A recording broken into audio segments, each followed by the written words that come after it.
اعوذ باللہ من الشیطان الرجیم بسم اللہ الرحمن الرحیم ان اللہ وملائکتہ یصلون علی النبی یا ایہا الذین آمنوا صلوا علیہ وسلموا تسلیما اللہم صلی علی سیدنا و نبینا و شفیعنا و مولانا محمد وعلی آل محمد وبارک وسلم۔ محترم خواتین و حضرات، السلام علیکم۔ پیام صبح کے ساتھ ایک بار پھر حاضر میں ہوں آپ کا میزبان انیق احمد۔ قرآن کریم کے مختلف آیات پر بات کرواتے ہیں اپنے وطن کے جید علماء سے، تشریف لاتے ہیں ہمارے معزز مہمان اور قرآن کریم سے ہمیں قریب کرتے ہیں، قرآن کریم کے مختلف نکات ہمیں سمجھاتے ہیں اور عہد حاضر سے جوڑتے ہیں۔ گفتگو میں عہد کا لمس ہوتا ہے، یعنی قرآن کریم۔ آج ہمارا ذہن جتنا بھی آگے چلا جائے یا قیامت تک شعور انسانی کتنا بھی بلند ہو جائے، ذہن انسانی کی امامت تا قیامت قرآن کریم کرتا رہے گا۔ تو قرآن کریم کی یہ آیات ہم سے کیا مخاطبت کرتی ہیں اور کر رہی ہیں، یہ بتاتے ہیں ہمیں ہمارے ملک کے ممتاز علماء۔ آج کی جو آیات ہیں وہ سورہ لقمان کی آیات 17 اور 18 ہیں۔ خواتین و حضرات، حضرت لقمان کا ذکر قرآن کریم میں بلکہ پوری سورت اللہ تعالیٰ نے رکھ دی۔ کون تھے یہ حضرت لقمان؟ ذرا اس پر بھی کچھ ہم بات کروائیں گے۔ سیاہ فام تھے، اور کہا جاتا ہے، مفسرین نے لکھا کہ حضرت ایوب علیہ السلام کے بھانجے تھے، بکریاں چراتے تھے۔ کسی نے پوچھا لقمان تم وہی ہو نا جو بکریاں چراتے تھے؟ حضرت لقمان نے کہا ہاں میں وہی ہوں۔ تو تمہیں یہ حکمت و دانائی کی باتیں کیسے حاصل ہوئیں؟ تو حضرت لقمان نے ارشاد فرمایا کہ سچ بولنے سے اور فضول باتوں کو چھوڑ دینے سے۔ خواتین و حضرات، ایک یعنی بنی اسرائیل کے علماء میں، دانا افراد میں آپ کا شمار، بلکہ قاضی کے منصب پر آپ فائز بھی رہے۔ کسی نے مذاق اڑایا کیونکہ آپ سیاہ فام تھے کہ تم تو لقمان کتنے بدصورت ہو۔ تو حضرت لقمان نے جواب دیا کہ تم نقش میں عیب نکال رہے ہو یا نقاش میں؟ اللہ اکبر، اللہ اکبر۔ حضرت لقمان اپنے بیٹے کو نصیحتیں کر رہے ہیں جو آج گفتگو میں آئیں گی۔ خواتین و حضرات، تربیت اولاد، اگر ایک نقطہ نکالا جائے، تربیت اولاد۔ میں نیک ہو گیا تو اتنا کافی نہیں ہے کہ میری اولاد، اس کو بھی جہنم کا ایندھن نہیں بننا چاہیے۔ یا ایھا الذین آمنوا قوا انفسکم واہلیکم نارا، قرآن کریم فرماتا ہے۔ اور پھر دعا، کتنی دعائیں ہیں، ایک دعا کیا کہ ربنا ھب لنا من ازواجنا وذریاتنا قرۃ اعین واجعلنا للمتقین اماما۔ اللہ اکبر، اللہ اکبر۔ تو حضرت لقمان ارشاد فرما رہے ہیں بیٹے کو کہ دیکھو بیٹا، نماز قائم کرنا۔ اب وہ نماز قائم کرنے سے کیا مراد ہے وہ بھی ہم جانیں گے اپنے معزز مہمان سے۔ وَاصْبِرْ عَلَىٰ مَا أَصَابَكَ، جب بھی کوئی مصیبت آئے تو صبر کرنا۔ یعنی اِنَّ ذَلِكَ مِنْ عَزْمِ الْأُمُورِ، یہ تو عزیمت کا معاملہ ہے۔ جب وہ نیکی کی باتیں ہوتی ہیں تو ویسے ہی مصیبتیں، اذیتیں پہنچائی جاتی ہیں۔ دنیا نیکی کی باتیں سنتے ہوئے ذرا کچھ مسائل پیدا کر دیتی ہے، تو اس میں ثابت قدم رہنا، یہ بھی باپ بیٹے کو سکھا رہا ہے۔ لوگوں سے منہ پھیر کر بات نہیں کرنا، تکبر، غرور نہیں، نہ زمین پر اکڑ کے چلنا۔ اللہ تعالیٰ ایسے افراد کو پسند نہیں کرتا۔ مختال اور فخور، یہ دو لفظ آئیں، دونوں میں کیا فرق ہے یہ بھی ہمیں بتائیں گے محترم شجاع الدین شیخ صاحب۔ خواتین و حضرات، ہمارے ملک کا ایک جانا مانا نام، بڑا محبوب اور مقبول نام، شاگرد خاص محترم ڈاکٹر اسرار احمد صاحب علیہ الرحمہ۔ شیخ صاحب کو خوش آمدید کہتے ہوئے پروگرام کا آغاز اللہ تعالیٰ کے بابرکت نام سے، سورہ لقمان آیت 17 اور 18۔ اعوذ باللہ من الشیطان الرجیم، بسم اللہ الرحمن الرحیم۔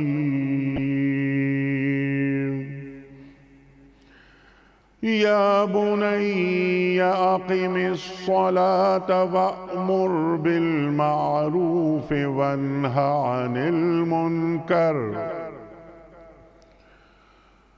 وَأْمُرْ بِالْمَعْرُوفِ وَانْهَ عَنِ الْمُنْكَرِ وَاصْبِرْ عَلَى مَا أَصَابَكَ إِنَّ ذَلِكَ مِنْ عَزْمِ الْأُمُورِ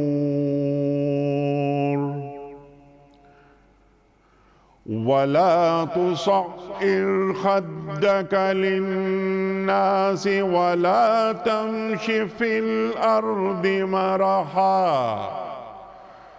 إِنَّ اللَّهَ لَا يُحِبُّ كُلَّ مُخْتَالٍ فَخُورٍ صدق اللہ العظیم۔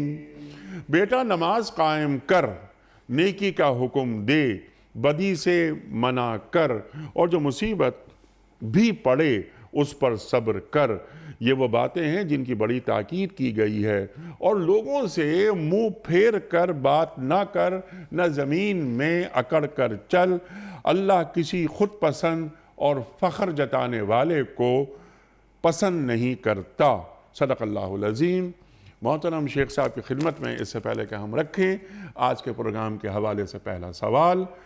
کل جو سوال ہم نے رکھا تھا آپ کی خدمت میں، اس کا درست جواب اور آج کا سوال۔ کل کا سوال یہ تھا کہ قرآن کریم میں سب سے زیادہ کس پیغمبر کا ذکر ہوا ہے؟ درست جواب حضرت موسیٰ علیہ السلام کا۔ آج کا سوال نوٹ فرما لیجئے۔ غزوہ احد میں سرکار دو عالم صلی اللہ علیہ وآلہ وسلم نے کتنے تیر اندازوں کو پہاڑی کا دفاع کرنے کے لیے تعینات کیا تھا؟ 50 کو، 60 کو یا 70 کو؟ جو درست جواب آپ سمجھتے ہوں روانہ فرمائیے۔ ہمارے فون نمبرز ہیں 0092213452709۔ ہمارا دوسرا فون نمبر ہے 009221343000980۔ ہمارا ای میل ایڈریس ps@dunyatv.tv۔ ہمارا SMS کا نمبر 3031، اور ہمارا واٹس ایپ کا نمبر ہے 009232182509194۔ حضرت ارشاد فرمائیے۔ ذرا سی گفتگو حضرت لقمان پر میں چاہتا ہوں، فرما دیجئے آپ، اور اس کے بعد ہم بات آپ سے کروائیں گے کہ یہاں جو فوکس کیا جا رہا ہے وہ اولاد کی تربیت پر۔ کون تھے حضرت لقمان؟ بسم اللہ الرحمن الرحیم۔ اللہم صلی علی محمد وعلی آل محمد وبارک وسلم۔ جناب لقمان حکیم لقمان کے نام سے بھی معروف ہیں، جی ہاں، اور یہاں حکیم سے مراد وہ طب والا حکمت کا پہلو نہیں، بلکہ وزڈم اور دانائی کی باتیں، جو حکمت اللہ سبحانہ وتعالیٰ کی ایک بہت بڑی نعمت ہے۔ اور فقط اوتیہ خیرن کثیرہ جسے قرآن کہتا ہے کہ جس کو حکمت عطا کر دی گئی اس کو تو بہت بڑی خیر اور بھلائی عطا کر دی گئی۔ تو عرب بھی حکیم لقمان سے واقف تھے، اور نبی اکرم صلی اللہ علیہ وسلم جو دعوت توحید پیش کر رہے تھے اس تعلق سے کبھی قرآن ابراہیم علیہ السلام کا ذکر کرتا ہے کیونکہ عرب انہی کی نسل میں تھے، اور کبھی غیر نبی کا ذکر بھی قرآن کرتا ہے جیسے کہ جناب لقمان۔ ان کے بارے میں طے شدہ بات ہے یہ نبی نہیں تھے۔ ایک بڑی انٹرسٹنگ بات بھی ہے، بعض اہل علم کی رائے ہے، اور یہ آراء کا اختلاف ہے مفسرین میں، شاید ایک رائے یہ بھی ہے کہ یہ ان تک کسی نبی کی دعوت نہیں پہنچی، لیکن فطرت انسانی میں کیونکہ اللہ کا تعارف ودیعت شدہ ہے، اور نیکی بدی کا بنیادی شعور فطرت انسانی میں ودیعت شدہ ہے، تو یہ بڑے سلیم الفطرت اور حکیم اور دانا انسان تھے، اور انہوں نے اپنے بیٹے کو جو وصیتیں فرمائی وہ اتنی اہم ہیں کہ اللہ سبحانہ وتعالیٰ نے قرآن حکیم میں نقل فرما دی۔ تو جب قرآن نازل ہو رہا ہے اس کے تعلق سے بھی اہم ہے کہ ایک طرف ابراہیم علیہ السلام کا ذکر کر کے، جو کہ انہی عربوں کے جد امجد ہیں، توحید کی دعوت پیش کی جا رہی ہے، اور کہیں جناب لقمان جو کہ غیر نبی ہیں ان کا ذکر کر کے توحید کی دعوت اور شرک کی نفی کی جا رہی ہے۔ آج ہم آیت نمبر 17 اور 18 کا مطالعہ کر رہے ہیں، گو کہ سورہ لقمان کا دوسرا رکوع آیت نمبر 13 سے تقریباً آیت نمبر 19 تک، یہ تمام کا تمام دوسرا رکوع جناب حکیم لقمان کی وصیتوں سے بھرا ہوا ہے۔ آپ نے جیسے کہ انٹرو میں فرمایا کہ ایک رائے ہے کہ یہ قاضی بھی رہے ہیں، اس کے علاوہ بھی آراء ہیں، ہم اس بحث میں نہیں جاتے۔ اتنا طے ہے کہ نبی نہیں تھے، ایک اتنا بھی طے ہے کہ بڑے حکیم اور دانا انسان تھے، اور قرآن خود کہتا ہے اسی سورہ لقمان کے دوسرے رکوع کے آغاز میں وَلَقَدْ آتَيْنَا لُقْمَانَ الْحِكْمَةَ، ہم نے یقیناً لقمان کو حکمت عطا فرمائی۔ تو ان کی جو گفتگو ہے، اپنے بیٹے کو جو وصیتیں کر رہے ہیں، بڑی حکمت بھری باتیں ہیں جن کو اللہ تعالیٰ نے قرآن حکیم میں یہاں نقل فرمایا۔ باقی یہ تو جناب لقمان کے تعلق سے کچھ آراء کے اختلاف کے ساتھ بات آ گئی، اصل تو یہ ہے کہ یہاں وصیتیں کیا آ رہی ہیں، اور ابھی ہم بات کریں گے انشاءاللہ وصیت کا انداز کیا ہے، یہ بھی بڑی قیمتی بات اس مقام پر ہمارے سامنے آئے گی انشاءاللہ۔ سبحان اللہ سبحان اللہ۔ اچھا، اب وصیتیں بہت ساری ہیں، کچھ پہ گفتگو آج انشاءاللہ ہم آپ سے کروائیں گے، لیکن جیسے میں نے انٹرو میں ایک بات کرنے کی کوشش کی کہ ایک چیز ہوتی ہے کہ میرا نیک بن جانا، میرا نیک ہو جانا، کیا یہ کافی ہے؟ اس امت کے لیے تصور ممکن ہی نہیں ہے، ممکن ہی نہیں۔ اس سے کہ امت اکیلے کے لیے نیک بننے کے لیے پیدا نہیں کی گئی، ٹھیک ہے، امت کی تو اٹھان کیا ہے، کنتم خیر امت اخرجت للناس، اور یہاں تو اولاد ہے، جی، اور یہاں تو اولاد ہے، اگریڈ، اور کہاں تک بات جاری ہے، اخرجت للناس تأمرون بالمعروف وتنہون عن المنکر۔ ہمیں تو سارے جہاں کی فکر کرنی، اپنی بھی اور سارے جہاں کی، یہ کریں تو امت یہ قرار پائیں گے۔ اور حکیم لقمان بھی بیٹے کو وصیتیں کر رہے ہیں، تو ابھی آگے ذکر نیکی کا حکم دینے اور بدی سے روکنے کا آ رہا ہے۔ جی وہ بھی آ رہا ہے۔ تو ذرا سی گفتگو پہلے کہ اولاد کتنی بڑی ذمہ داری ہے جو اللہ تعالیٰ کی طرف سے ہم پہ تفویض کی گئی ہے، اس جانب پھر ہم ایک ایک وصیت پر، ایک ایک نصیحت پر ہم آپ سے بات کروائیں گے انشاءاللہ تعالیٰ۔ ایک طرف تو اللہ سبحانہ وتعالیٰ کی بڑی نعمت ہے اولاد، جی ہاں، یہ گھر گھر ہستی کا نظام چلتا ہے، معاملات آگے بڑھتے ہیں، ماں باپ اپنے آپ کو کھپاتے ہیں اولاد کے اوپر، اولاد فرما بردار ہو، بڑھاپے میں ماں باپ کے کام آتی ہے، فائدہ ہمارا ہی ہے۔ اللہ نے نکاح کے بندھن کے ذریعے، گھریلو زندگی کے ذریعے ایسا سسٹم ہمیں عطا فرمایا۔ بڑا انٹرسٹنگ نکتہ انیس صاحب، سوشل ویلفیئر کا کام ہونا چاہیے، خدمت خلق کا کام ہونا چاہیے، مخلوق کی بھلائی کا کام ہونا چاہیے، بالکل ہونا چاہیے۔ باپ کے تو ذمہ ہے کہ اولاد کی پرورش کرے، جی، اس پہ ثواب بھی ہے اور ذمہ داری بھی ہے۔ جی ہاں، باپ کی ذمہ داری ہے کہ بچے کی کفالت کرے، اس پر ثواب ہے، حدیث میں آتا ہے وہ لقمہ جو تم ماں باپ کو کھلاؤ، بیوی کو کھلاؤ، اولاد کو کھلاؤ، صدقہ ہے۔ آپ مجھے بتائیے کس قدر زبردست سوشل ویلفیئر ہے، یہ انسان ہی ہے نا اولاد، لیکن باپ کی ذمہ داری قرار دے دی گئی، اس کو کھلانے پلانے کی، ثواب بھی بتا دیا گیا۔ لیکن ہمارا صرف جسم نہیں ہے، ہماری روح بھی ہے۔ اب اس باپ کو کہا جاتا ہے اولاد کی جسم کی بھی فکر کرنا، اس سے بڑھ کر اس کی روح کی فکر کرنا، اولاد کی مادی حاجات کی فکر کرنا، اس سے بڑھ کر اس کی روحانی حاجات کی فکر کرنا۔ قرآن کہتا ہے سورہ تحریم آیت نمبر 6 میں، یا ایھا الذین آمنوا قوا انفسکم واہلیکم نارا، اے ایمان والو اپنے آپ کو اور اپنے گھر والوں کو جہنم کی آگ سے بچاؤ۔ اللہ کے رسول فرماتے ہیں علیہ السلام، بخاری شریف کی روایت میں کہ کلکم راعٍ وکلکم مسئول عن رعیتہ، ہر ایک تم میں سے راعی ہے، نگہبان ہے، ذمہ دار ہے، اس کی رعیت کے بارے میں سوال ہوگا، باپ ہے تو اولاد کے بارے میں بھی سوال ہوگا، تو ذمہ داری بھی ہے۔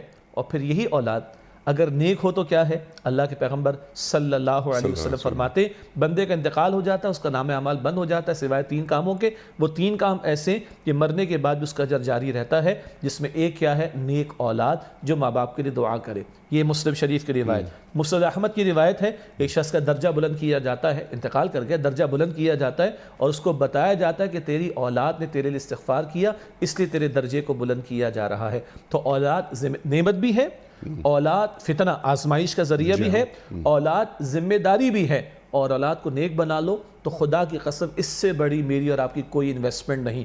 دنیا کی بڑی سے بڑی انویسٹمنٹ میں 2 فٹ نیچے جاؤں گا، ریٹرن باہر رہ جائے گا، لیکن اولاد اگر نیک بنا رہا ہوں، اس کو اللہ کا بندہ بنا رہا ہوں، نبی علیہ السلام کا سچا امتی بنا رہا ہوں، یہ قبر میں بھی راحت کا ذریعہ، حشر میں بھی سکون کا باعث اور جنت میں داخلے کا باعث بنے گی انشاءاللہ تعالی۔ سبحان اللہ سبحان اللہ سبحان اللہ سبحان اللہ۔ تو اس کے لیے مجھے اپنی اولاد کو جب وہ پیدا ہوا تو یعنی اس کا آغاز پیدائش سے شروع ہو جاتا ہے یا ابھی بچہ ماں کے پیٹ میں ہے؟ ہاں سبحان اللہ۔ تو وہیں اللہ تعالیٰ تربیت کا اہتمام کر دیتا ہے کہ وہ ماں جب قرآن کریم پڑھتی ہے نا، جب وہ حالت پریگننسی میں، تو قرآن کریم کا پڑھنا، وہ آیات، اس کا اثر بھی اس بچے کے کے ذہن پر یا اس پہ پڑتا ہے جو ابھی دنیا میں نہیں آیا. یہاں سے ہم ذرا بات شروع کرتے ہیں. بالکل آپ کی اجازت سے اٹلی میں ایک ریسرچ بھی بہت پرانی بات ہے. کچھ ایسی خواتین کو کہ جو حاملہ تھیں، پریگننٹ تھیں، ان کو جمع کیا گیا اور ان کو میوزک کی بہت ساری دھنیں سنائی گئیں اور یہ نوٹ کیا گیا کہ کس خاتون نے کس دھن کو زیادہ پسند کیا ہے. ان کا ریکارڈ رکھا گیا. کچھ عرصے کے بعد 6 7 8 مہینے جو بھی ہے اس کے بعد سب کے یہاں بچے پیدا ہو گئے. کچھ مہینوں کے بعد یعنی 1 1.5 سال کے بعد جب سب کے یہاں بچوں کی ولادت ہو گئی اور بچے کچھ مہینے دنیا میں آ کے گزار چکے، ان ساری عورتوں کو ان بچوں سمیت بلایا گیا اور ان بچوں کے سامنے وہی دھنیں میوزک کی وہ چلائی گئی، پیش کی گئیں اور ہر بچے نے 100% اسی دھن پر زیادہ ری ایکٹ کیا ہے جس دھن کو اس کی ماں نے پسند کیا تھا. تو آج ماں کے بطن میں ایک بچہ پرورش پا رہا ہے بطن میں اور میوزک کا یہ اثر آ رہا ہے. تو خالق کائنات نے جو قرآن عطا کیا، ایک ماں حالت حمل میں قرآن پڑھے تو اس بچے کی اٹھان کیا ہوگی تربیت کے اعتبار سے اندازہ کیا جا سکتا ہے. سبحان اللہ سبحان اللہ. یعنی وہ عورت جو حاملہ ہے وہ سورہ مریم پڑھ رہی ہے. اللہ اکبر. اس کے اثرات کیوں نہیں مرتب ہوں گے؟ اللہ اکبر. اب بچہ پیدا ہوا؟ جی نہیں، ابھی نہیں، آپ کی اجازت سے. اچھا. ابھی تو آیا نہیں دنیا میں. یہ تو تھا ذرا اٹلی کی ریسرچ کا معاملہ. آئیے سرکار دو عالم سے پوچھتے ہیں نا صلی اللہ علیہ وسلم. حضور دعا سکھا رہے اور آج کل ہماری ڈسکشن میں بات نہیں. جی. کیا دعا سکھا رہے ہیں؟ زوجین کے تعلق کے موقع کی دعا، آغاز تعلق کی دعا اور اختتام تعلق کی دعا. اب ہم کبھی ینگسٹرز پوچھتے ہیں بیٹا یہ بھی سر یہ بھی کرنا ہوتا ہے؟ اس ٹائم پر بھی ذکر؟ اللہ کے بندے، اللہ کا نام لے کر تم نے نکاح کیا ہے تو یہ نکاح کا عمل عبادت، یہ زوجین کا تعلق بھی عبادت. حضور نے دعا سکھائی ہے کیا؟ اللہم جنبنا الشیطان وجنب الشیطان ما رزقتنا. اے اللہ ہمیں بھی شیطان سے بچا. زوجین ایک دوسرے کے لیے دعا کر رہے ہیں اور جو رزق تو ہمیں عطا فرمائے. سبحان اللہ. اس دعا میں اولاد کو رزق کہا جا رہا ہے. اے اللہ اس رزق کو، اس اولاد کو بھی شیطان کے حملے سے محفوظ فرما. یہ آغاز تعلق پر ہے. پھر اختتام تعلق پر بھی دعا. یہ دعائیں میلاد کے موقع کی حضور نے سکھائی ہیں. ان کے اثرات بھی اب کس میلاد کے نتیجے میں کب کبھی جا کے ایک حمل ٹھہرے گا، نہ شوہر کو پتا نہ بیوی کو پتا، لیکن کب سے اس کا آغاز ہو گیا؟ جب تعلق ہوگا قائم، دعا ہوگی اور اللہ تعالیٰ اس دعا کی برکت سے اس بچے کی حفاظت بھی فرمائے گا انشاءاللہ. یہ تو ہوا دنیا میں آنے سے پہلے کی بات. سبحان اللہ. یعنی اللہ کا تعلق یا اللہ سے تعلق ہمیشہ برقرار رکھنا چاہیے. یہ دین کا تقاضا ہے جو آپ نے تعلیم فرما دیا. بچہ دنیا میں آیا آپ کی اجازت سے، اللہ نے یاد دلا دی بات. ابھی آنے دیں دنیا میں اس کو. آج اس گھر میں حلال آ رہا ہے کہ نہیں؟ جی. وجود میں جا کیا رہا ہے؟ جی بہت اہم بات. شوہر کے وجود میں، بیوی کے وجود میں، میلاد پر بھی اس کے اثرات ہوں گے. جی یقیناً اثرات ہوں گے. تو حلال آ رہا ہے معاذ اللہ، الحمدللہ، یا معاذ اللہ حرام آ رہا ہے، اس کا بھی اثر جاتا ہے. اللہ تعالیٰ ہمیں اس کی سمجھ عطا فرمائے. اب آگے جی سبحان اللہ. وہ حرام اگر پیٹ میں چلا گیا تو اس کے بعد مانگی جانے والی دعا اس کا کیا اثر ہے؟ وہ تو حرام، یہ تو رزق حلال. وہ شخص جو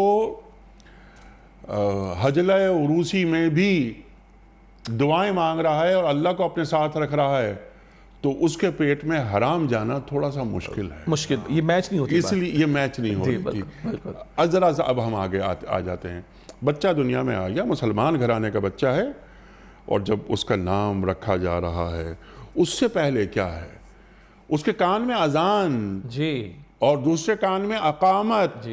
اقامت کیوں؟ کہ تجھے اقامت دین کے لیے کھڑا ہونا ہے. اور آغاز ہو رہا ہے تکبیر رب سے، اللہ اکبر. اللہ اکبر. تو نے اللہ کی بڑائی اپنے اوپر بھی نافذ کرنی ہے. تو نے اللہ کی بڑائی اس ماحول، اس نظام اور اس کائنات میں نافذ کرنے کی جد و جہد کرنی ہے. یہ پہلا سبق اس کی جڑ اور بنیاد میں دنیا میں آتے ہی ڈالا جا رہا ہے. آتے ہی اللہ کی توحید، پیغمبر علیہ السلام کی رسالت، حی علی الصلاۃ، اقامت صلاۃ اور حی علی الفلاح، اصل کامیابی. یہ پہلا سبق پہلے دن سے اس کے کان میں ڈالا جا رہا ہے. سبحان اللہ سبحان اللہ. اور وہ گرومنگ اس کی شروع ہو گئی، اب بڑا ہوتا جا رہا ہے.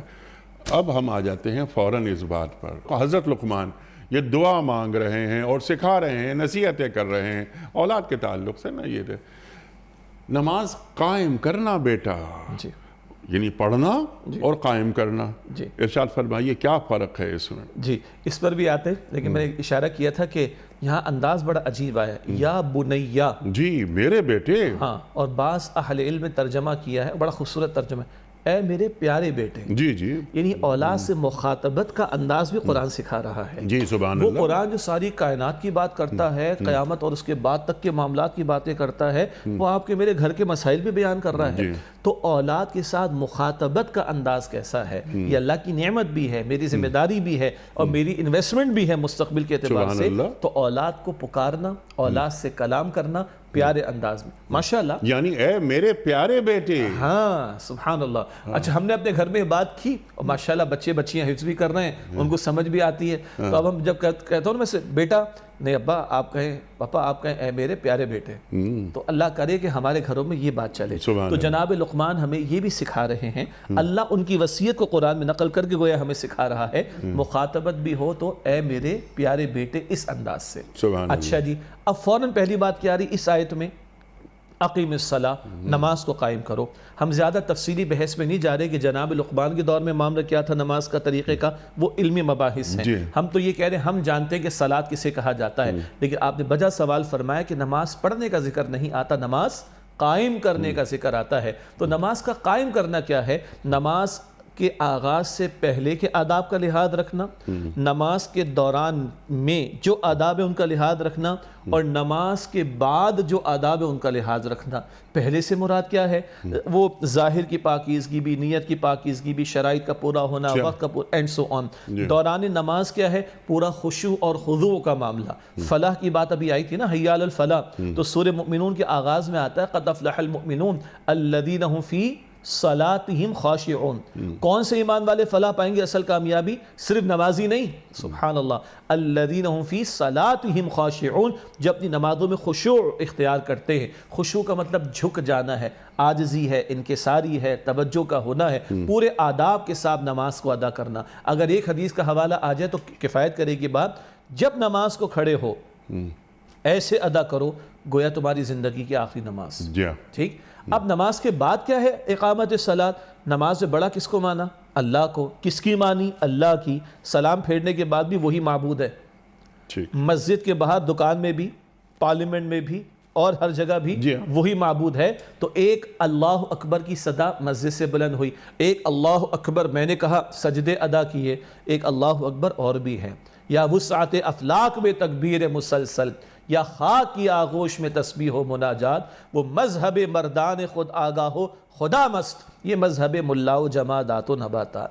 ارے سبحان اللہ پڑھ لیا، الحمدللہ پڑھ لیا، اللہ اکبر بڑی بات ہے، سعادت کی بات ہے. یہ تو چرند پرند بھی اللہ کی تسبیح کر رہے ہیں. قرآن کہتا ہے ہر شے کر رہی ہے، نباتات بھی کر رہے، بس تم نے اللہ اکبر پڑھ لیا یہ کافی ہو گیا؟ نہ تم تو اشرف المخلوقات ہو، تمہیں تو خلافت دے کر زمین پر بھیجا گیا. اور ہم اور آپ، ہم تو محمد مصطفیٰ صلی اللہ علیہ وسلم کے امتی ہیں. تو ہماری تکبیروں کا تقاضا فقط سجدوں کی تکبیروں سے نہیں ہے. یہاں تمہارے گھر میں، تمہاری مارکیٹ میں، تمہاری عدالت میں، تمہاری پارلیمنٹ میں، تمہاری زمین پر اللہ کی بڑائی کا نفاذ ہونا چاہیے. یہ ہے اقامت الصلاۃ، نماز سے پہلے سے لے کر نماز کے بعد تک کے معاملہ. سبحان اللہ. نماز کا اہتمام، کیونکہ نماز خالق سے جوڑ دیتی ہے.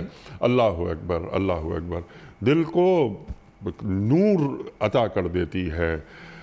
اس کے ساتھ ساتھ یہ کہ نماز کی وقت پر ادائیگی، اول وقت، جی بالکل اول وقت، نماز کو تاخیر سے نہیں پڑھنا، یعنی اقامت صلاۃ میں یہ بھی شامل. نماز کا اہتمام تو ہو رہا ہے، لیکن یہ کہ ظہر کی نماز مجھے پڑھنی ہے 1:30 بجے، لیکن میں پڑھ رہا ہوں اس کو 3:15 بجے.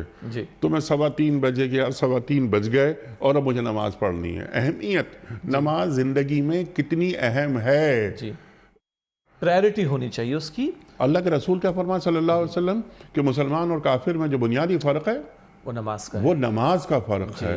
اللہ یعنی پہلا فرق یہ بیان فرما دیا. ہر چند گھنٹوں بعد میرے اور آپ کے ایمان کا ٹیسٹ ہے. سبحان اللہ اکبر کی آواز آ گئی تو اب میری اسمارٹ فون کی اسکرین بڑی ہے، میرا گیجٹ کوئی اور ہے وہ بڑا ہے، میری ٹی وی کی اسکرین بڑی ہے، میرا ڈاکیومنٹ کا سائن ہونا بڑا ہے، میرا کسٹمر کو ڈیل کرنا بڑا ہے، یہ فلاں میچ ہو رہا ہے یہ بڑا ہے، یہ اللہ بڑا ہے۔ ہر چند گھنٹوں پر میرا اور آپ کا ٹیسٹ ہو رہا ہے۔ سبحان اللہ۔ تو وقت پر ادائیگی، وقت پر ادائی بھی، جی اور تمام نمازوں کو ادا کرنا، یہ جمعے کی 2 رکعت پر مطمئن نہیں ہو جانا کہ اسلام کے تقاضے پورے ہو گئے۔ اور پھر نماز کس طرح ادا کرنا؟ ایسا نہیں جی، کہ جو رویہ تھا منافقین کا، وَإِذَا قَامُوا إِلَى الصَّلَاةِ قاموا کسالى قَامُوا كُسَالَىٰ، یراؤون الناس اوف تاکہ لوگ دیکھیں ولا یذکرون اللہ الا قلیلا۔ قلیلا، کہ چھوٹا سا ذکر نہ ہو۔ یہاں پر نماز کی اہمیت کو پہلی نصیحت جو کی جا رہی ہے، نماز سب سے اوپر ہے۔ انیس صاحب آپ کی اجازت سے جی عجیب بات ہے، نبی اکرم علیہ السلام کے دور میں عبداللہ بن ابی ہو جی جو کہ منافقین کا سردار، یا بقیہ منافقین، 5 نمازیں ادا کرتے تھے جی، اور پہلی صف میں پہلی صف میں، ٹھیک ہے؟ اور خاص فجر اور عشاء کے بارے میں حضور نے کیا فرمایا تھا علیہ السلام؟ منافقین پر بھاری تو آتے تھے، جی وہ آتے تھے اپنے اسلام کے جھوٹے دعوے کے اظہار کے لیے کہ ہمیں مسلمان مانا جائے۔ جی یہ آج ہم دیکھ رہے ہیں کہ 5 ضائع کر کے بھی اطمینان ہے، میں تو مسلمان ہوں۔ نبی علیہ السلام کے دور کا منافق، جس کو قرآن نے منافق کہا، وہ 5 نمازوں میں آ رہا ہے تاکہ اس کے دعوے اسلام کا دعویٰ قبول کیا جائے۔ ایک ہم ہیں، 5 ضائع بھی ہو جاتی ہیں تو کوئی تکلیف نہیں ہوتی۔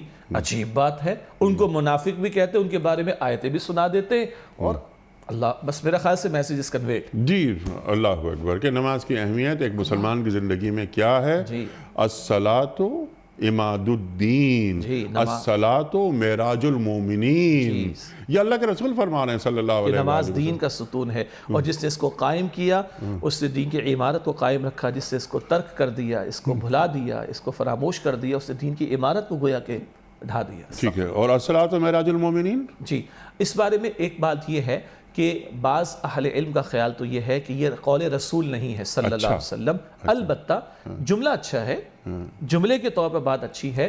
ایک معراج محمد مصطفیٰ کو عطا ہوئی صلی اللہ علیہ وسلم، کیا ہی بات ہے حضور کی، ہاں، اور اس سبحان اللہ اس معراج کی شب میں بلا کر رب نے 50 دی تھی پہلے، تھینکس ٹو موسیٰ علیہ السلام، انہوں نے بار بار ریکویسٹ کی، 5 رہ گئیں۔ موسیٰ علیہ السلام کہتے ہیں یا رسول اللہ محمد صلی اللہ علیہ وسلم کم کرائیے۔ حضور فرماتے ہیں موسیٰ مجھے شرم آتی، میں اور کم کراؤں مجھے شرم آتی، اللہ نے بلا کر مجھے تحفہ دیا، میں اور کم کراؤں مجھے شرم آتی ہے۔ اللہ کی شان کریمی، میرا حکم نافذ ہو گیا، ادا 5 ہوں گی، اجر 50 کا عطا کروں گا۔ امت کو شرم نہیں آتی، ساری ضائع کرتی یا پاسداری نہیں کرتی۔ سورہ معون میں کیا آتا ہے؟ فَوَيْلٌ لِّلْمُصَلِّينَ الَّذِينَ هُمْ عَن صَلَاتِهِمْ سَاهُونَ، ان نمازیوں کے لیے تباہی اور ہلاکت و بربادی ہے جو نمازوں کی جانب سے غافل ہیں، بس مارے بندے کی پڑھتے ہیں، کبھی ادا کرتے کبھی ادا نہیں کرتے، اللہ حفاظت فرمائے۔ اور اگر ادا کرو تو بشارت بھی ہے۔ حضور فرماتے کسی کے گھر کے باہر نہر ہو اور دن میں 5 مرتبہ غسل کرتا ہو، اے میرے صحابہ بتاؤ کیا اس کے جسم پر میل بچے گا؟ نہیں بچے گا یا رسول اللہ، 5 نمازیں ادا کرو گے اللہ تمہارے گناہوں کو اسی طرح صاف کر دے گا۔ کبھی پتے جھاڑتے حضور علیہ السلام، خزاں کا موسم، حضور فرماتے دیکھو جھڑ گئے نا پتے، ایسی نماز بندے کے گناہوں کو جو ہے وہ جھاڑ دیتی ہے۔ یہ بشارتیں بھی موجود ہیں۔ ہم چھوٹے تھے، ہم اس وقت سے اسٹیکر دیکھتے ہوئے آئے، تجھے نماز کی فرصت نہیں، تعجب ہے، خالق کے سامنے جھکنے کو تیار نہیں، تعجب کی بات ہے۔ رب کے لیے محبوب حقیقی، معبود حقیقی، رب حقیقی، اس کی پکار کے لیے ٹائم نہیں۔ یہ سمارٹ فون ہم بھی استعمال کرتے ہیں، ہم سب استعمال کرتے ہیں، ہر کال کا ہم جواب دیتے ہیں۔ مسڈ کال اگر ہوتی ہے نا تو جواب دیے بغیر مجھے چین نہیں آتا، سکون نہیں آتا۔ قیامت کے دن سب سے پہلی جس کال کے بارے میں کال کیا جائے گا وہ نماز کی کال ہوگی، وہ میرے رب کی پکار ہے، کیا میں آنسر کر رہا ہوں کہ نہیں؟ بہت بڑا ایک میرے لیے، ہم سب کے لیے سوالیہ نشان۔ سبحان اللہ سبحان اللہ۔ فوراً اگلی نصیحت فرما رہے ہیں حضرت لقمان کہ نماز ادا کرو اور نیکی کا حکم دو اور برائی سے روکو، دونوں کام کی ذمہ داری ہے یہ۔ نیکی سے کیا مراد ہے یہاں پر؟ محض یہ یعنی اللہ کی طرف بلانا، توحید کی بات، یا معاشروں کو پاکیزہ رکھو، رہنے کے لائق معاشرے بناؤ، برائی کو دیکھو تو اس کو روکو، یہ نہیں کہ منہ پھیر کے چلے جاؤ۔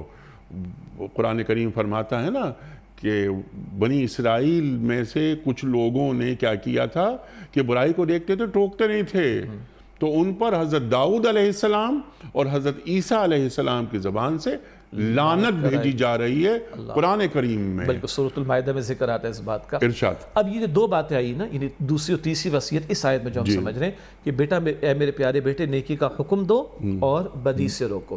پہلی بات تو اس میں بہت واضح جو آپ نے انٹرو میں بیان فرمائی، میرا اکیلے کا نیک بن جانا کافی نہیں ہے. امتی ہو محمد مصطفیٰ علیہ السلام کا یہ تصور ممکن ہی نہیں ہے، مگر اللہ تو جناب لقمان کی وصیتوں سے بھی سمجھا رہا ہے کہ سلیم الفطرت انسان بھی اگر ہوگا تو جو اپنے لیے پسند کرے گا اس کا پرچار بھی کرے گا اور خود بھی بری بات سے روکے گا، دوسروں کو بھی روکنے کی کوشش کرے گا. یہ سلیم الفطرت انسان کی شرافت اور مروت کا تقاضا بھی ہے. لیکن ہم تو نام لیوا ہیں نبی اکرم صلی اللہ علیہ وسلم کے، اس امت کو تو اسی کام کے لیے کھڑا کیا گیا. تو پہلی بات کہ اکیلے نماز ادا کر لی، اکیلے نیک بن گئے کافی نہیں ہے. دوسری بات اپنی ساتھ دوسروں کی بھی فکر کرنی ہے. خود نیک بنو، دوسروں کو نیکی کی دعوت دو. خود بدی سے بچو، دوسروں کو بچانے کی کوشش کرو. یہ بھی کلیئر ہو گیا. تیسری بات معروف اور منکر بہت پیاری اصطلاحات ہیں اور بڑی جامع اصطلاحات ہیں. سادہ انداز میں کہیں، معروف کہ جسے میری فطرت پسند کرتی ہے، منکر جسے میری فطرت رد کرتی ہے. کچھ بنیادی اصولی اخلاقی باتیں فطرت انسانی میں بلٹ ان ہیں، ودیعت شدہ ہیں. سچ ہر معاشرے میں اچھا ہی سمجھا جاتا ہے، جھوٹ ہر معاشرے میں برا ہی سمجھا جاتا ہے. تو کچھ بنیادی تعارف تو ہماری فطرت میں نیکی بدی کے بارے میں ہے. البتہ ہماری عقل کل نہیں ہے، اس لیے ہم محتاج ہیں وحی کی تعلیم کے.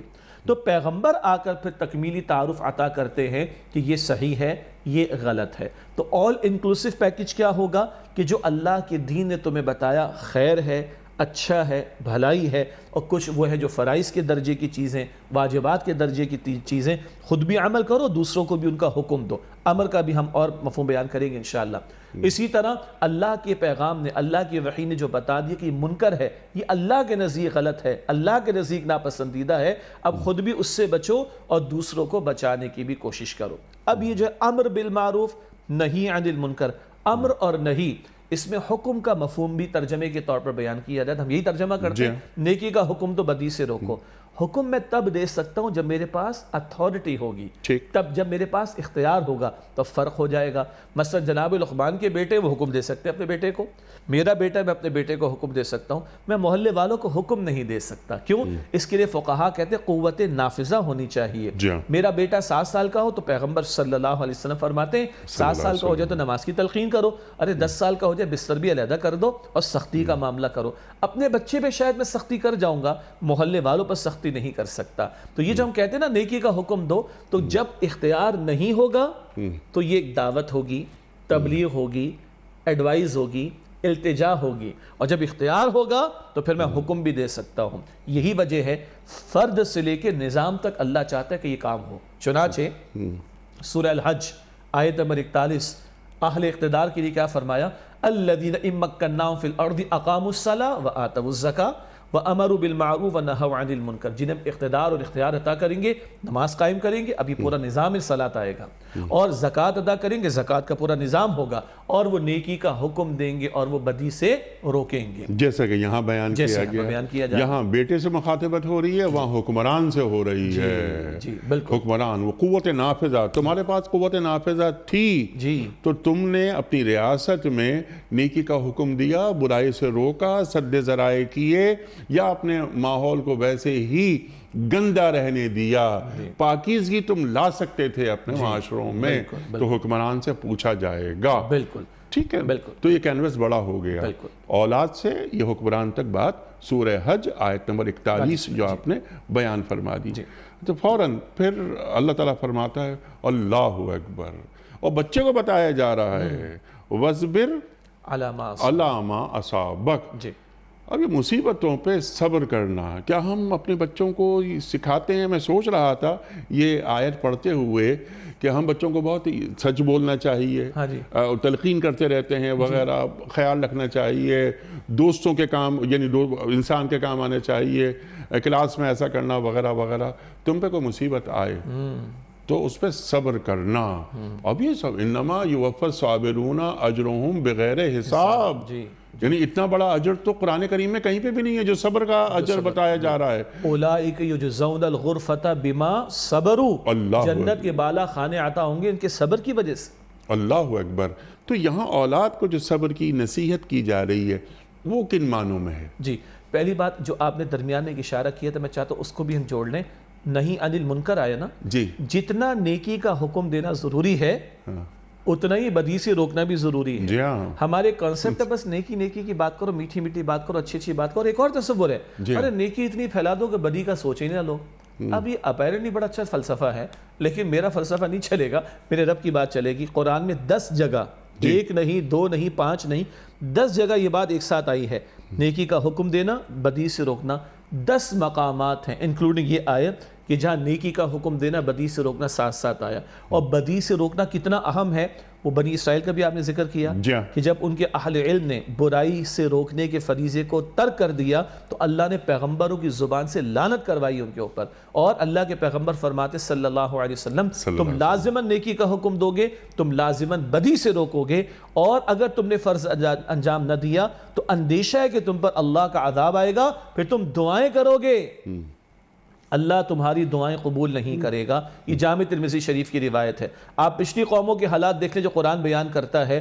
کیا بیان ہے؟ نیکیوں کے چھوڑنے کا ذکر نہیں آتا، بدی کے ارتکاب کا ذکر آتا ہے، گناہوں کے ارتکاب کا ذکر آتا ہے. تو آج یہ فلسفہ ہمیں دیا جا رہا ہے یار بی کول، جی اخلاقیات کی بس باتیں کرتے رہیں، جی امر بالمعروف کی بات کریں، نہیں عن المنکر کی بات نہ کریں.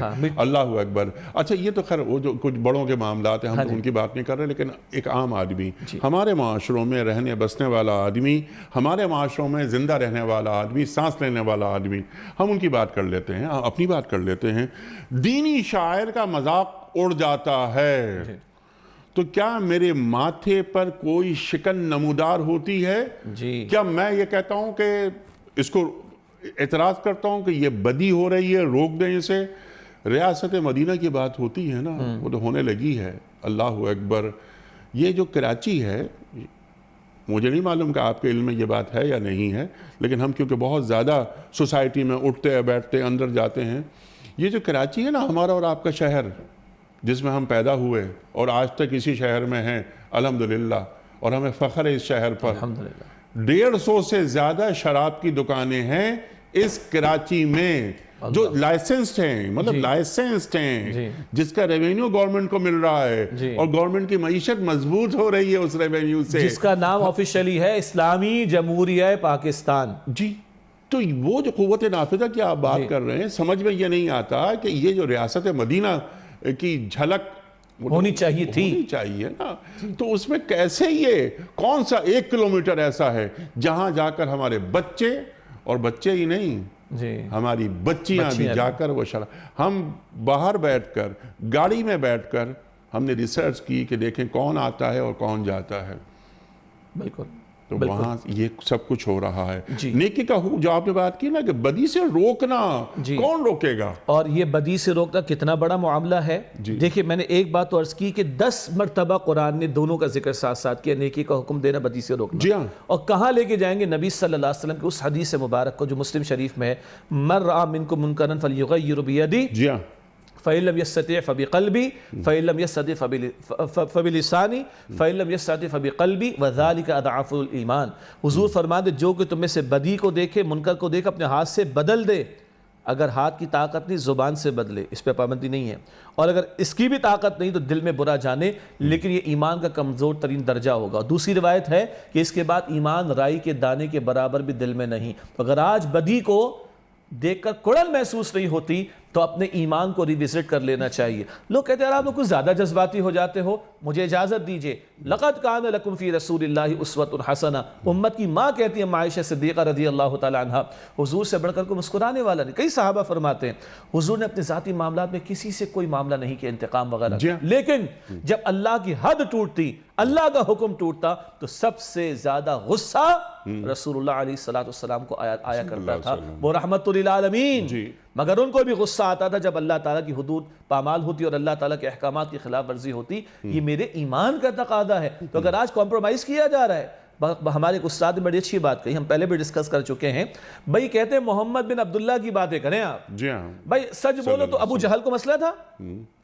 وعدہ پورا کرو ابو جہل کو مسئلہ تھا، صادق اور امین تھے ابو جہل کو مسئلہ تھا نہ، کوئی مسئلہ نہیں تھا۔ مسئلہ کب ہوا؟ لا الہ الا اللہ، تمہاری سرداری تمہارا حکم نہیں چلے گا، زمین اللہ کی، اللہ کا حکم چلے گا۔ اور سب سے بڑا منکر کیا ہے؟ وہ باطل نظام کہ جو آپ کو اور مجھے پورے دین پر عمل کرنے نہیں دیتا، وہ باطل نظام جو بدی کو پنپنے دیتا ہے، وہ باطل نظام جو نیکی میں رکاوٹیں ڈالتا ہے، یہی تو سب سے بڑا منکر اس معاشرے میں تھا۔ تو جب حضور نے کہا لا الہ الا اللہ، تب ابو جہل بنا، عمر بن ہشام اب ابو جہل بنا ہے، اور اب مخالفت شروع ہوئی۔ تو ہمارے ایک استاد کہتے ہیں کہ بھائی محمد بن عبداللہ کی باتیں کر لو، ایکسیپٹیبل فار آل، محمد رسول اللہ کی بات نہ کرو۔ وہ محمد رسول اللہ کی بات کریں گے صلی اللہ علیہ وسلم تو باطل سے ٹکراؤ بھی آئے گا، منکرات کے خاتمے کی بات بھی کی جائے گی، اور وہ ٹھنڈا ٹھنڈا میٹھا میٹھا والا معاملہ وہ نہیں چل سکتا۔ جی بالکل۔ تو آج وہ تو آپ ابو جہل کی بات کر رہے ہیں نا، آج کیا ہے جو میٹھا میٹھا اسلام نا، تو اس کے اندر 3 چیزوں کی بات آپ نہ کریں۔ جی، آپ جہاد کی بات نہ کریں، صحیح، آپ عورت کے گھر میں رہنے کی بات نہ کریں، جی، آپ انٹرسٹ فری سوسائٹی کی بات نہ کریں۔ جی بالکل، یہ 3 چیزیں آپ ان کی باتیں نہیں کریں۔ باقی آپ کو اپنی مساجد کے لیے اے سیز لگوانے ہیں، کارپیٹنگ کرانی ہے، پیسے چاہیے، وہ سب ہم لے لیں۔ یہ کتب علیکم القتال حتی لا تکون فتنہ، اس کی بات نہ کریں۔ وَيَكُونَ الدِّينُ كُلُّهُ لِلَّهِ کی بات نہ کریں۔ اللہ کے رسول صلی اللہ علیہ وآلہ وسلم فرماتے ہیں کہ جہاد قیامت تک کے لیے ہے۔ جی بالکل بالکل، جاری رہے گا۔ عورت کو باہر پروڈکٹ، یعنی ایک ٹیشو پیپر بنا دیا جائے۔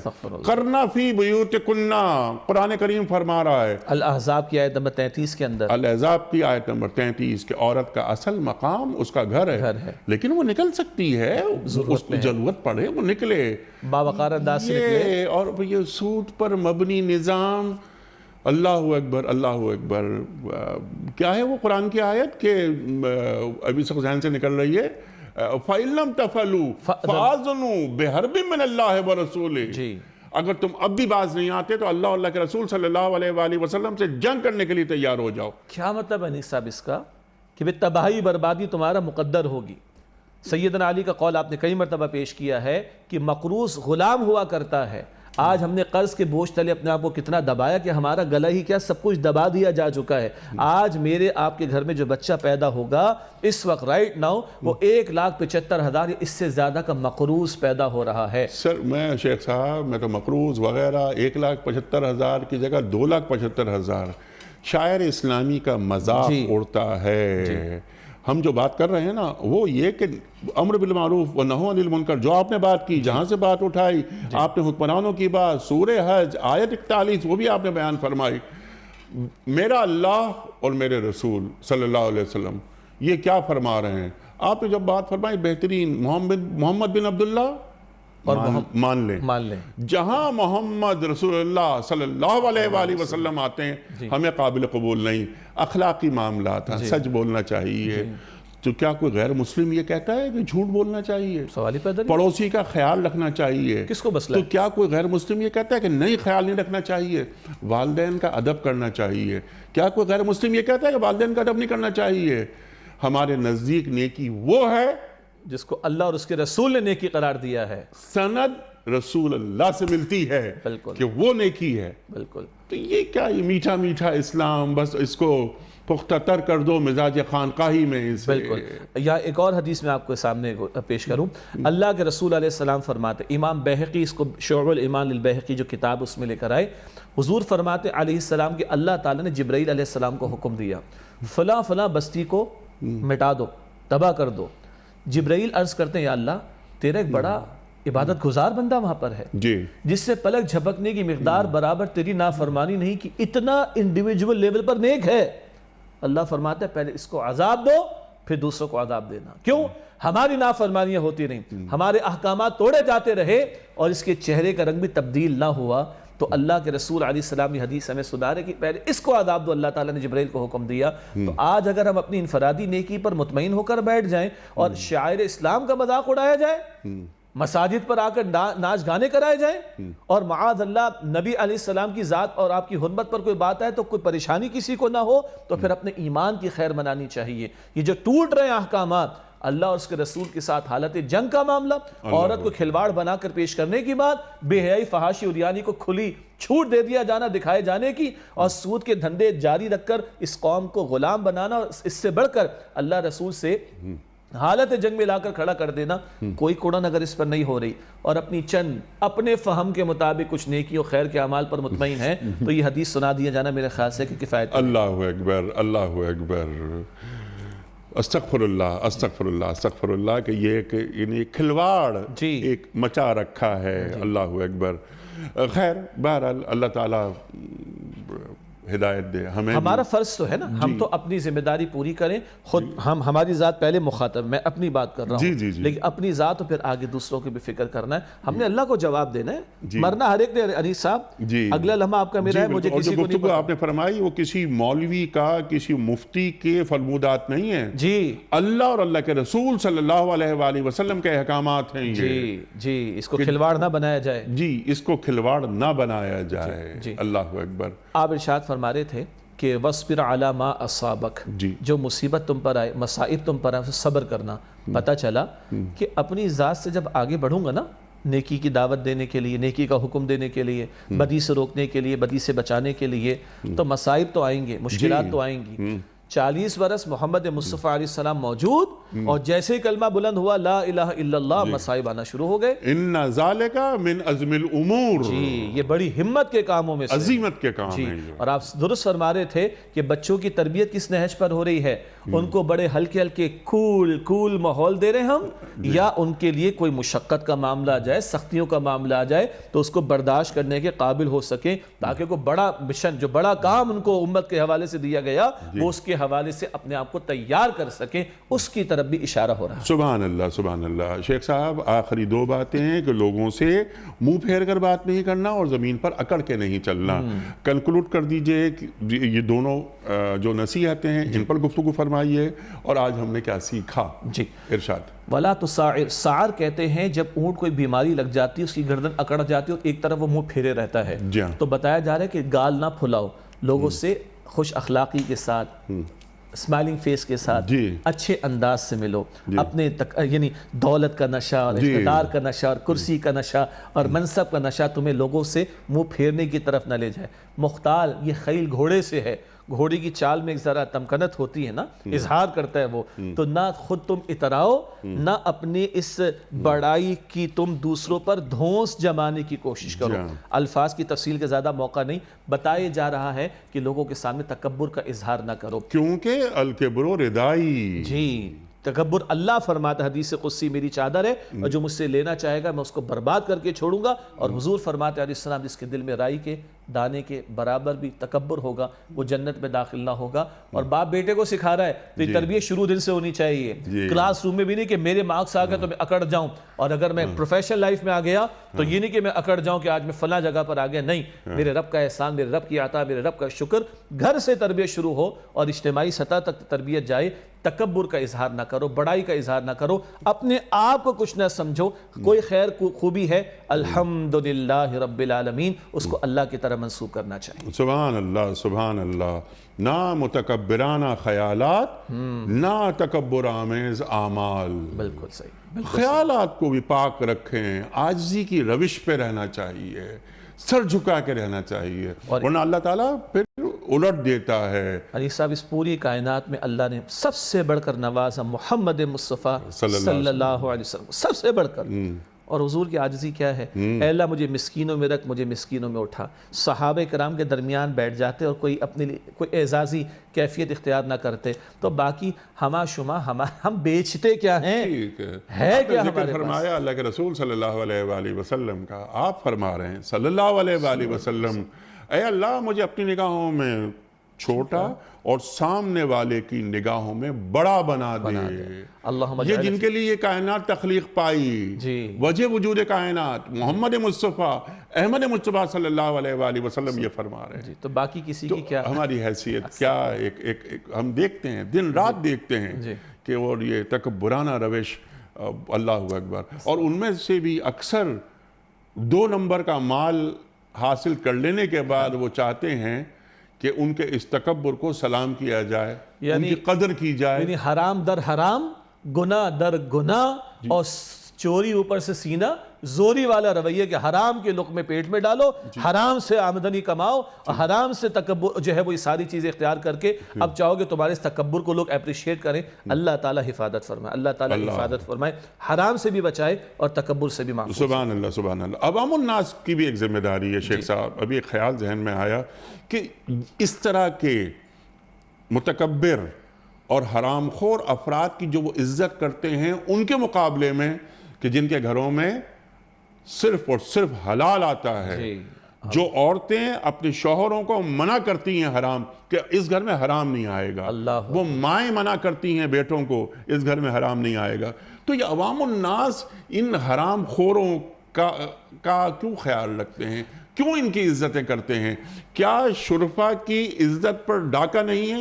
بالکل ڈاکہ ہے، اور بلکہ میں عرض کروں سبحان اللہ، اللہ کے پیارے پیغمبر صلی اللہ علیہ وسلم ان ہاتھوں کو چومتے تھے، اللہ اکبر، جو ہاتھ محنت مزدوری میں استعمال ہوتے، ان آج کی زبان میں کہوں کوئی کٹ بھی لگ جاتا ہوگا، اللہ کے پیغمبر ان ہاتھوں کو چومتے تھے۔ تو لقد کان لکم فی رسول اللہ اسوۃ حسنہ، عزت و تکریم کس کی کرو؟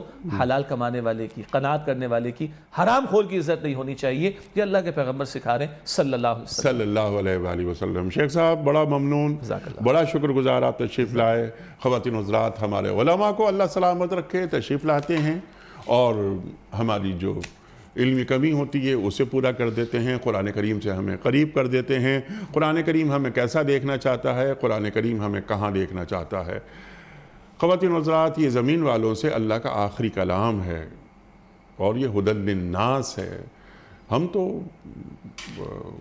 کیا کہنا چاہیے کہ مسلمان گھرانے میں پیدا ہو گئے، تو ہم مسلمان ہیں، ہم دین سے محبت کرتے ہیں، لیکن اس قرآن کریم کی اس تعلیمات کو ہمیں آگے بڑھانا ہے کہ اللہ تعالیٰ انسان کو ایسا دیکھنا چاہتا ہے۔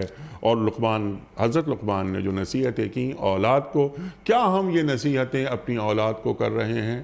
ہم ان کو اس طرح جینا سکھا رہے ہیں؟ یہ قرآن کریم ہمیں تعلیم کر رہا ہے، اور اللہ تعالیٰ نے یہ نصیحتیں قرآن کریم میں رکھ دی، اس کا مطلب ہے کہ قیامت تک کے لیے رکھ دی۔ قیامت تک اولاد کی تربیت اسی انداز سے ہوتی رہے گی، کیونکہ یہ قرآن کریم میں موجود ہیں۔